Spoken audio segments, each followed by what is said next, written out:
warahmatullahi wabarakatuh. Di sini kami akan mempresentasikan hasil analisa kami pada penerapan perencanaan pajak penghasilan pasal 21 sebagai pembayaran pajak PDAM pada PT Tirta Jaya Mandiri. Sebelumnya perkenalkan, nama saya Gaspar Pandi dengan NIM 64230315. Saya Muhammad Renanda Karabi dengan NIM 64231195. Usia NIM 64232151. Nama saya Farastar Marani dengan NIM 64232301. Nama saya Melia Julianti dengan NIM 64231880.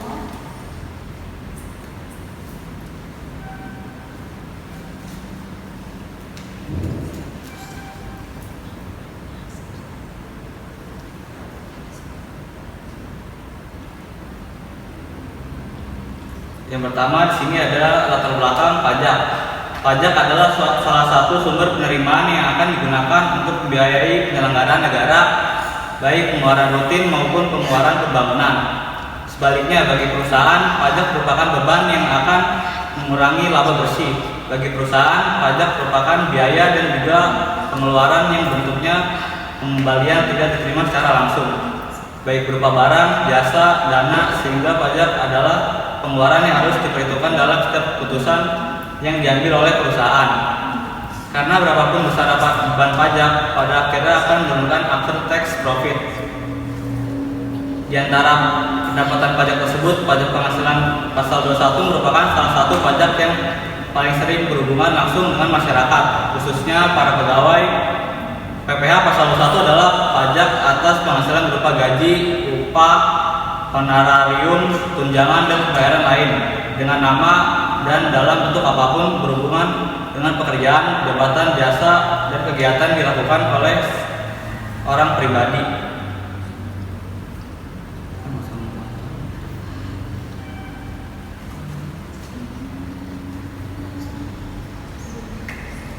Poin selanjutnya ada rumusan masalah. Yang pertama, bagaimana penerapan perencanaan pajak penghasilan pasal 21 pada PDAM dalam rangka penghematan pembayaran pajak. Yang kedua, bagaimana menghitung PPh pasal 21 dengan penerapan yang digunakan saat ini dengan metode gross up untuk karyawan PDAM. Yang ketiga, apakah perhitungan pajak penghasilan PPh 21 atas penghasilan karyawan telah dilaksanakan sesuai dengan ketentuan yang berlaku. Selanjutnya ada tujuan. Yang pertama, untuk mengetahui penerapan perencanaan pajak penghasilan pasal 21 pada PDAM dalam rangka penghematan pembayaran pajak.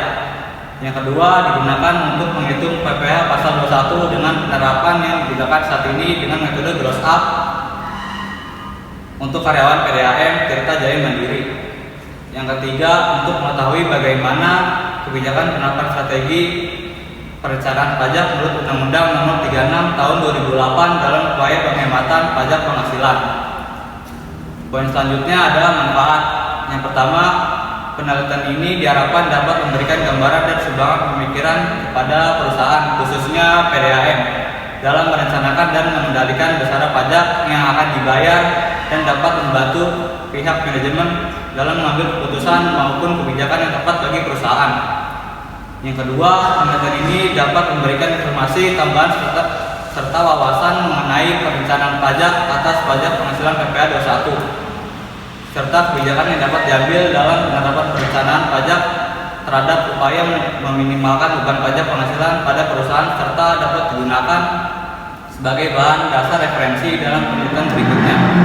Yang terakhir, diharapkan dapat memberikan masukan sebagai bahan pertimbangan bagi perusahaan dalam menentukan kebijakan perpajakan, khususnya penghasilan pajak PPh pasal 21, dan dapat membantu perusahaan dalam memberikan gambaran di bidang perpajakan sehingga dapat dijadikan pedoman dalam pengambilan keputusan. Selanjutnya ada dua pembahasan pengertian pajak. Pajak adalah iuran masyarakat kepada negara yang dapat dipaksakan yang terutang oleh wajib membayarnya menurut peraturan-peraturan umum atau undang-undang dengan tidak mendapat prestasi kembali yang langsung dapat ditunjuk, dan gunanya adalah untuk membiayai pengeluaran-pengeluaran umum berhubungan tugas negara untuk menyelenggarakan pemerintahan. Berbeda dengan pengertian pajak menurut Somitro, di mana dari pengertian pajak yang diungkapkan dikoreksi muncullah pengertian pajak. Pajak adalah peralihan kekayaan dari pihak rakyat kepada kas negara untuk membiayai pengeluaran rutin dan surplusnya, digunakan untuk public saving yang merupakan sumber utama untuk membiayai public investment. Yang kedua ada fungsi pajak. Menurut fungsi pajak itu sendiri dalam literatur pajak sering disebutkan mempunyai dua fungsi, yaitu budgeter dan fungsi reguleran. Namun dalam perkembangannya fungsi pajak tersebut dapat dikembangkan dan ditambah dua fungsi lagi, yaitu fungsi demokrasi dan fungsi redistribusi. Adapun pengertian fungsi pajak, fungsi budgeter, fungsi yang terletak pada sektor publik, yaitu dengan mengumpulkan uang pajak sebanyak mungkin sesuai dengan undang-undang dan akan digunakan untuk membiayai pengeluaran negara, yaitu pengeluaran rutin dalam pengeluaran pembangunan maupun pengeluaran lainnya, dan bila ada sisa atau surplus digunakan sebagai tabungan pemerintah untuk investasi pemerintah. Yang kedua ada fungsi reguleran. Pajak-pajak yang digunakan sebagai suatu alat untuk mencapai tujuan tertentu yang letaknya di luar bidang keuangan atau non keuangan. Yang ketiga ada fungsi demokrasi pajak, adalah suatu fungsi yang merupakan salah satu wujud pada sistem gotong royong, termasuk kegiatan pemerintah dan pembangunan demi kepentingan rakyat. Yang keempat ada fungsi redistribusi, fungsi yang lebih menekankan pada unsur pemerataan dan keadilan sosial dalam masyarakat. Yang ketiga ada perencanaan pajak. Perencanaan pajak adalah langkah awal dalam manajemen pajak. Pada perencanaan yang baik memerlukan suatu pemahaman terhadap undang-undang dan peraturan pajak. Tax planning biasanya merujuk pada proses merencanakan usaha dan transaksi wajib pajak, sehingga utang pada pajak berada dalam jumlah minimal yang sesuai dengan peraturan perpajakan. Namun sebetulnya perencanaan pajak dapat pula mempunyai konotasi positif konstruktif dalam arti perencanaan pemenuhan kewajiban perpajakan secara lengkap, benar dan tepat waktu sehingga dapat dihindari pemborosan sumber daya secara optimal. Yang keempat ada pajak penghasilan pasal 21. Pajak penghasilan pasal 21 adalah salah satu jenis pajak yang dikenakan atas penghasilan yang diterima oleh individu, termasuk karyawan, pegawai, penerima pensiun, dan penerima penghasilan lainnya yang terkait dengan pekerjaan, jabatan, jasa, dan kegiatan tertentu. Pajak ini merupakan salah satu sumber pendapatan bagi negara dan merupakan bagian penting dalam sistem pajak Indonesia. PPh pasal 21 dikenakan pada penghasilan yang diterima oleh individu dari berbagai jenis sumber, termasuk gaji, upah, honorarium, bonus, tunjangan, fasilitas, dan kompensasi lainnya yang diterima sebagai imbalan atas pekerjaan atau jasa yang dilakukan. Dalam konteks ini, penghasilan tersebut bisa berasal dari berbagai jenis pekerjaan seperti pekerjaan formal di perusahaan, pekerjaan lepas, atau pekerjaan sampingan. Poin selanjutnya ada subjek pajak. Subjek pajak adalah penghasilan segala sesuatu yang mempunyai potensi untuk memperoleh penghasilan dan menjadi sasaran untuk dikenakan pajak penghasilan. Undang-Undang Pajak Penghasilan Indonesia mengatur pengenaan pajak penghasilan terhadap subjek pajak berkenaan dengan penghasilan yang diterima atau diperolehnya dalam tahun pajak. Subjek pajak akan dikenakan pajak penghasilan apabila menerima atau memperoleh penghasilan sesuai dengan peraturan undang-undang yang berlaku. Poin selanjutnya ada objek pajak penghasilan pasal 21.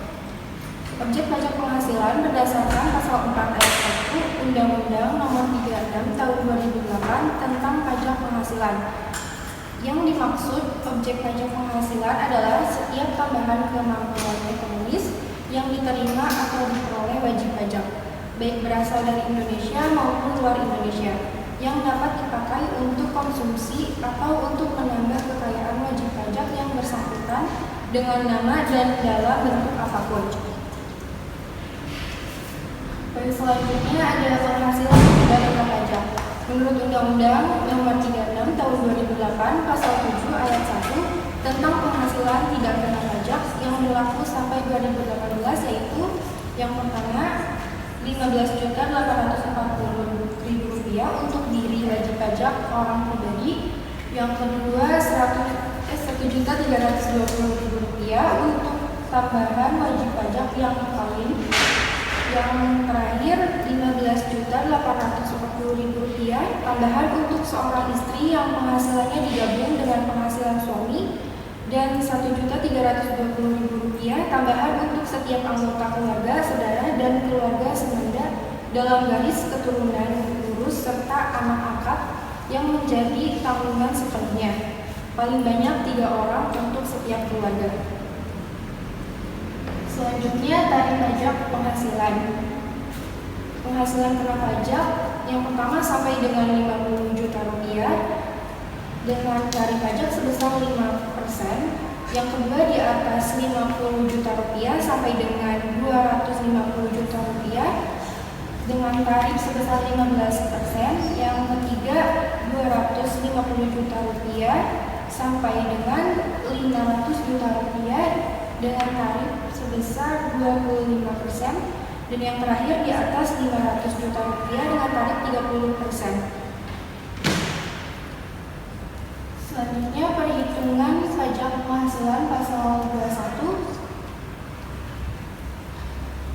Metode gross up, yaitu metode di mana perusahaan memberikan tunjangan pajak yang perhitungannya menggunakan rumus tertentu sehingga jumlah sama besar dengan jumlah pajak penghasilan yang dipotong dari perusahaan. Dalam metode ini, PPh pasal 21, perusahaan yang ditanggung oleh perusahaan akan dimasukkan dalam gaji bruto, sehingga akan menambah biaya gaji yang dikeluarkan oleh perusahaan. Akan tetapi, dengan metode ini, perusahaan tidak akan dikenakan koreksi fiskal karena tunjangan pajak tersebut merupakan biaya yang dapat dikurangkan dari penghasilan bruto perusahaan. Kebijakan perhitungan PDAM dalam hal pajak penghasilan pasal 21 menggunakan gross up method, di mana pajak penghasilannya diberikan dalam bentuk tunjangan untuk menghitung PPh pasal 21 gross up yang dilakukan PDAM. Berikut sampel perhitungan PPh pasal 21 gross up yang dilakukan oleh PDAM. Rumus gross up untuk perhitungan tunjangan PPh pasal 21 yaitu yang pertama, PKP sampai dengan Rp20 juta sama dengan PKP dikali 5%, hasilnya 0,975. Yang kedua, PKP di atas 50 juta sampai dengan 250 juta sama dengan PKP dikali 5% ukurannya 5 juta 0,85. Yang ketiga, PKP di atas 250 juta sampai dengan 500 juta sama dengan PKP dikali 25% dikurangi 30 juta 0,75. Yang terakhir, PKP di atas 500 juta sama dengan PKP dikali 30% dikurang 55 juta 0,70. Selanjutnya, tabel 2, contoh sampel perhitungan PPh pasal 21 gross up tahun 2016. Lanjut, data pajak. Data pajak poin utama menghitung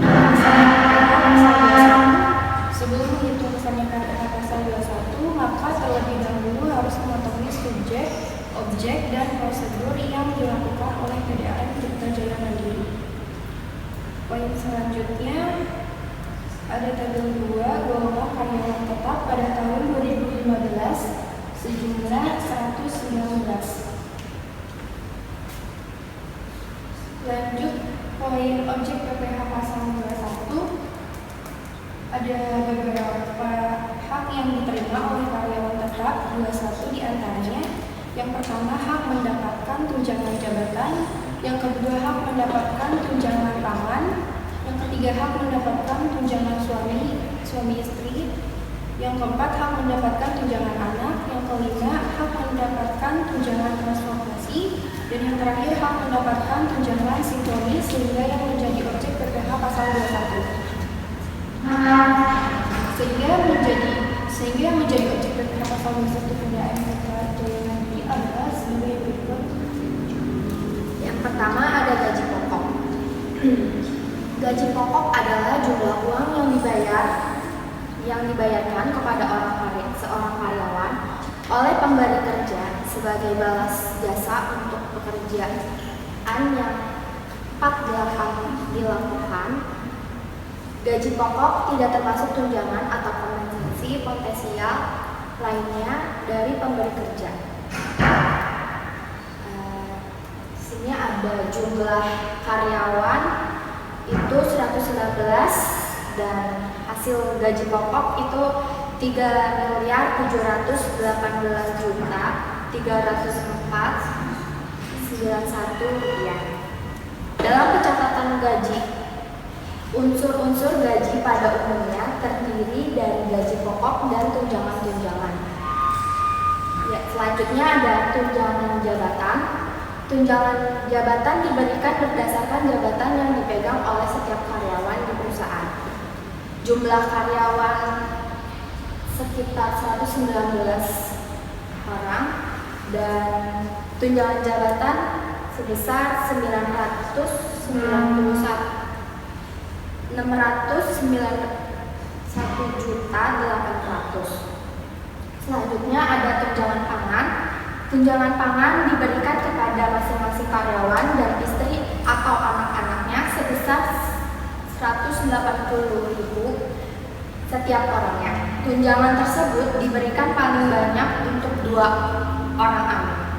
Jumlah tunjangan pangan untuk tahun 2015 dapat dilihat pada tabel 2.3. Jumlah karyawan 119, tunjangan pangan sebesar 959.040 rupiah.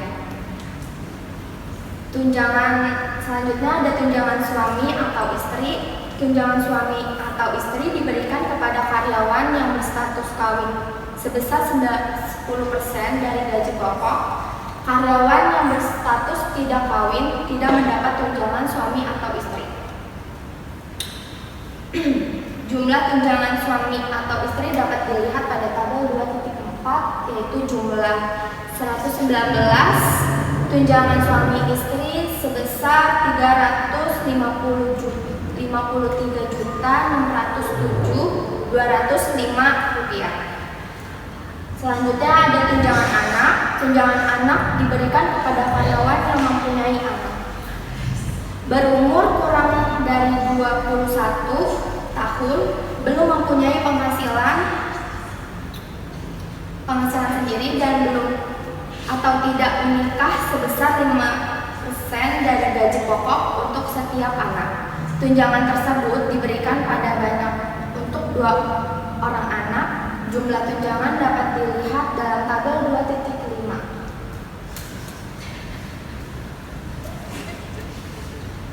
Selanjutnya, dengan jumlah 119 tunjangan anak sebesar 333.180.950 rupiah. Selanjutnya ada transportasi. Uang transportasi diterima oleh semua karyawan, baik itu karyawan tetap maupun karyawan dengan status kontrak. Besar uang transport yang diterima setiap karyawan adalah 36.000 per hari. Sampel yang diambil untuk dalam penelitian ini adalah pada bulan Desember 2015. Pembayaran transportasi karyawan tetap dapat dilihat dalam tabel 2.6 dengan jumlah 4.284.000. Yang selanjutnya ada tunjangan simponi. Tunjangan yang diberikan perusahaan kepada karyawan sebagai program pensiun. Selanjutnya ada tunjangan hari raya atau THR. Untuk tunjangan hari raya di setiap tahunnya diberikan kepada para karyawan, yaitu 1 kali gaji yang diterima.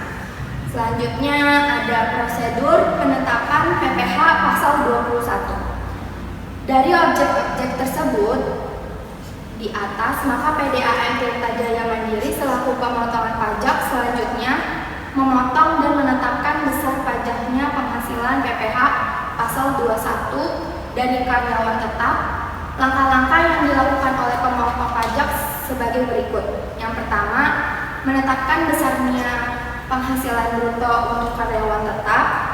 Yang kedua, menetapkan besarnya penghasilan neto untuk karyawan tetapnya. Yang ketiga, menetapkan besarnya penghasilan tidak kena pajak atau PTKP. Selanjutnya,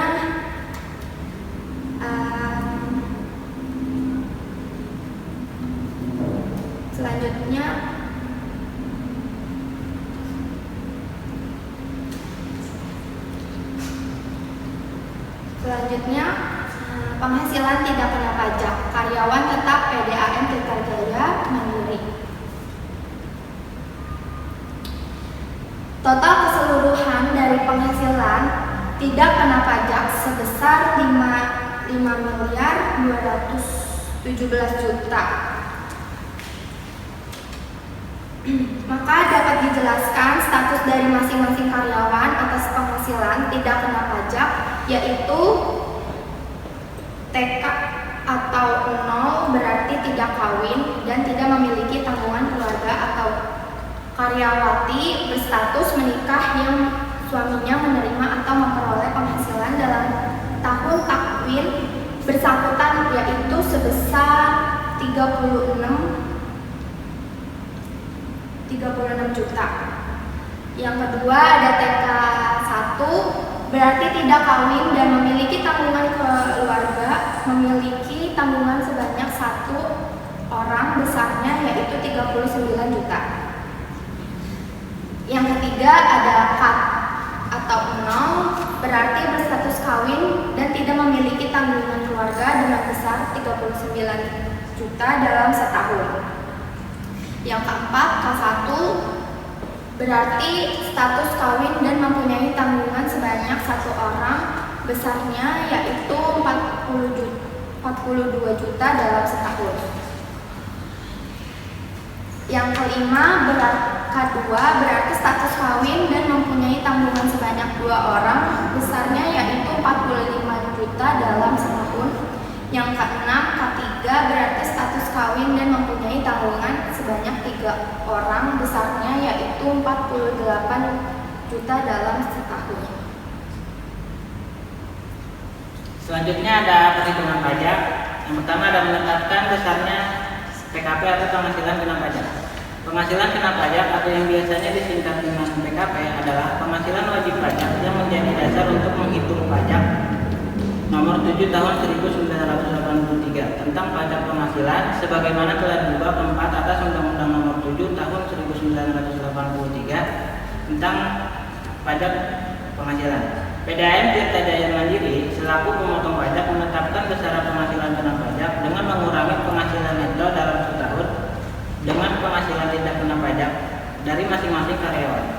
Total keseluruhan dari penghasilan kena pajak berdasarkan tabel 2.9 sebesar 1.552.708.775 rupiah. Yang kedua ada menetapkan besaran pajak penghasilan PPh 21.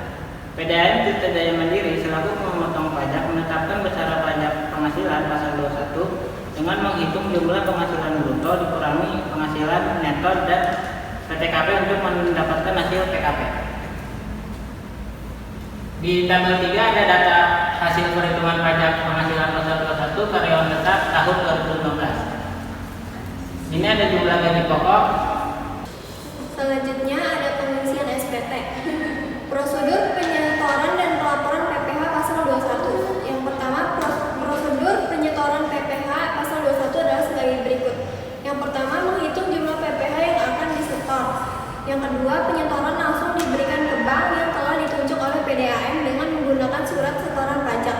Yang ketiga, setoran bulanan dilakukan tidak melewati batas waktu yang telah dilakukan, yaitu paling lambat tanggal 10 bulan berikutnya. Yang kedua, prosedur